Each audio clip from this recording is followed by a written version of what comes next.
Most of our three-letter airport codes here in the islands are pretty self-explanatory. They make sense. Honolulu is HNL, Kona is KOA, but Kahului is OGG. Now Hawaiian Airlines is helping to explain what those letters stand for. People call us every week, every other week, asking us about OGG. What does it stand for? What's the history behind it? The history is unique. It's the story of a man born on Kauai, Bertram James Hogue, known as Jimmy. He started out as an aviation mechanic in the 1930s, working his way to co-pilot, then pilot, eventually becoming the director of flight operations for Hawaiian Airlines. Well, Jimmy Hogue's career spanned an extraordinary time in aviation in general, but particularly aviation here in the Hawaiian Islands. There isn't a chapter in our company's history, or indeed in the history of aviation in Hawaii, which has not featured Jimmy Hogue.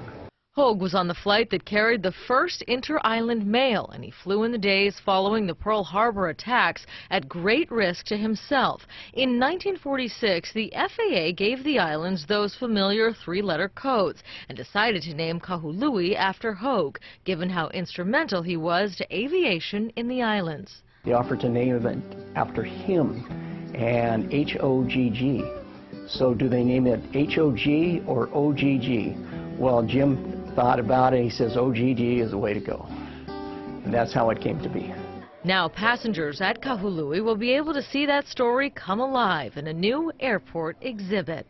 And it explains all, and it also gives us a vision back into the early years of transportation between the islands of the state.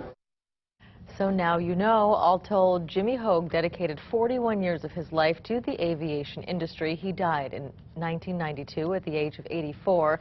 And the next time you're at OGG, head to Gate 19. You can see the full display thanks to Hawaiian Airlines.